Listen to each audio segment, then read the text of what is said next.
Hi everyone, it's Condil from Madness V Games, excited to finally bring you our verdict on Ubisoft's latest, sun-drenched open world them up. This review was originally written by the lovely Liam Croft over on the Push Square website before being adapted into video by me. Anyway, enough yapping.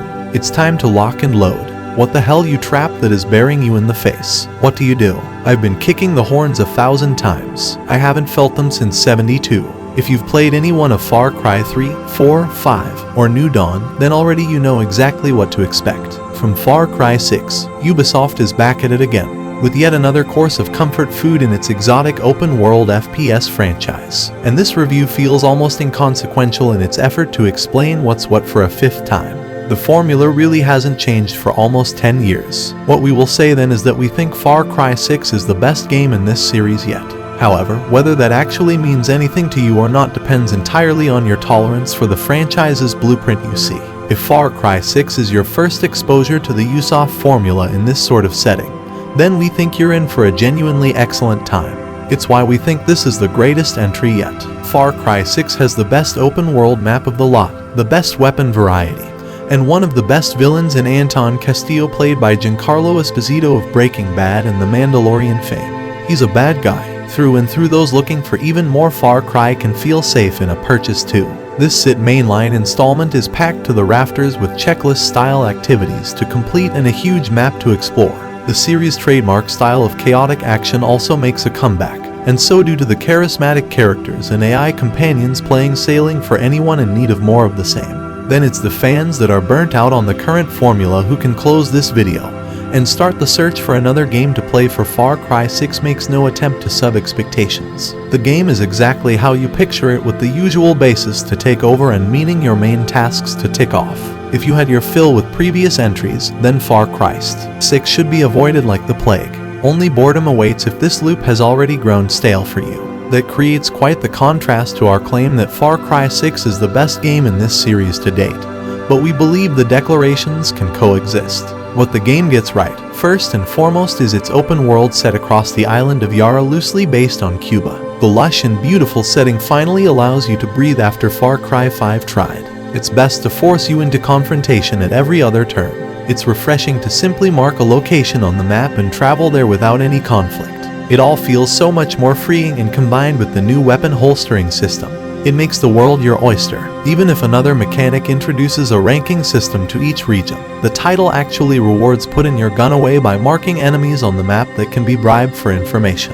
While exploring a high-level area is much more manageable if patrolling goons assume you're a civilian rather than a guerrilla fighter plotting to take their regime down. It may sound like a minor alteration of the gameplay loot, but it does offer you another way of tackling objectives alongside the usual stealth and guns blazing tactics. Should you still choose the path of most resistance, though solid gunplay assures intense and enjoyable shoot act that can change on the fly.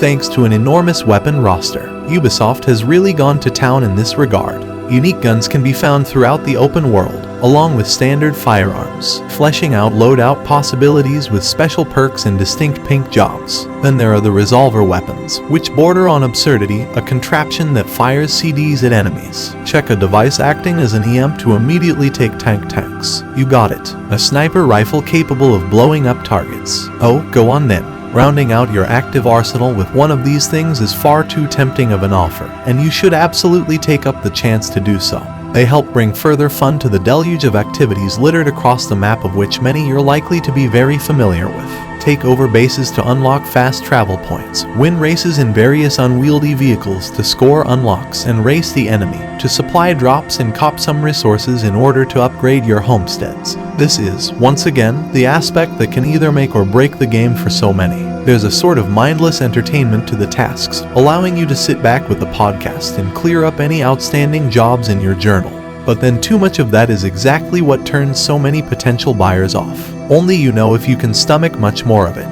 Then there's the story, which feels a little more involved than past entries. It's the typical tale of overthrowing a dictator by kickstarting a revolution on their doorstep. But the characters you soon come to call allies are at least memorable and engaging. Far Cry 6 takes time to give its most important faces a bit of an arc, instantly elevating them above the one-note personalities of titles past. Third-person cutscenes also allow you to get to know protagonist Dani Rojas much better with his or her You choose at the start of the game reactions and speeches placed on display for both yourself and NPCs. Giancarlo Esposito receives a decent amount of screen time as antagonist Anton Castillo too, accompanied by his son Diego. The heir isn't quite as on board with ruling Yara with an iron fist, creating some interesting scenes and narrative threads. The further you progress, it's not like the plot will win any awards, but the game's effort to embrace cutscenes, dialogue, and story more than previous installments is most welcome. Perhaps the biggest overhaul compared to past Fairy titles is the new gear system, which replaces skill trees entirely, and instead attaches perks to the armor pieces you collect. It's not necessarily a bad change, it's just sort of there. The game wants you to be chopping and changing your loadout constantly to suit the situation, but doing so never really feels warranted. The perks are fairly minor and they don't hold enough weight to convince you into pausing the game and deliberately equipping a certain gear piece, just to help you out of a tight spot. You'll get by just fine selecting the armor pieces with the best stats and then forgetting about the feature altogether. There's a knock-on effect, however, and it's the annoying ammo system. It's a rock, paper, scissors scenario where 3 different types of ammunition are strong and weak to specific enemy types, and it doesn't gel particularly well with how Farsight is played.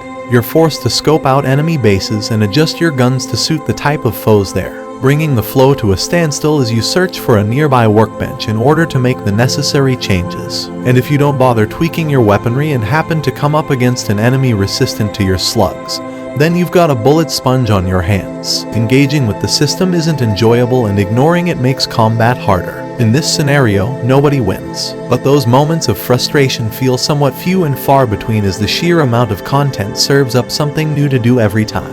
Again, you may be burned out on this sort of stuff, but Special Operations transport you and another online player to unique missions designed around new environments. The camps can be upgraded with resources found out in the field. New amigos can try, but always fail to convince you to use anything other than the adorable chorizo and different types of collectibles. Provide something else to seek. Rest assured, there's so much to do beyond the main campaign. You could even extend your playtime further by simply taking in the view every so often, because Far Cry 6 can be a visually stunning title.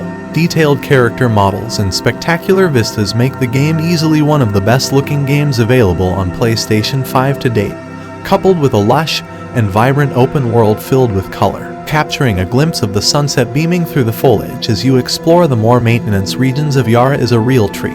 A solid 60 frames per second ensures the game can keep up with the moments of blistering action and quieter period roam through the forest too. But strangely enough, the cutscenes run at half the speed. It creates a rather bizarre disconnect as the game looks really quite poor when it's running at 30 frames per second during these scenes. Why Ubisoft decided to take this route beats us. The publisher's trademark technical flaw also makes a return with a fair amount of screen tearing.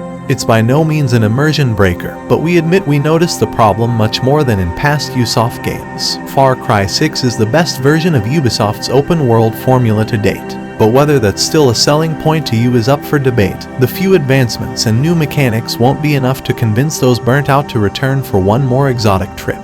But if you're down for another lengthy checklist to complete, then the series has never been better. It's another healthy serving of comfort food, one that sticks to what it knows best while slightly iterating in a positive way. So there you have it for our official review of Far Cry 6. We appreciate your patience on this one because it is indeed quite a chunky game. Let us know in the comments if you plan on picking it up or indeed have already, and be sure to like this video if you enjoyed it. And consider subscribing to the Pushware YouTube channel for everything else PlayStation related. Until then, thank you so much for watching and I'll see you in the next one.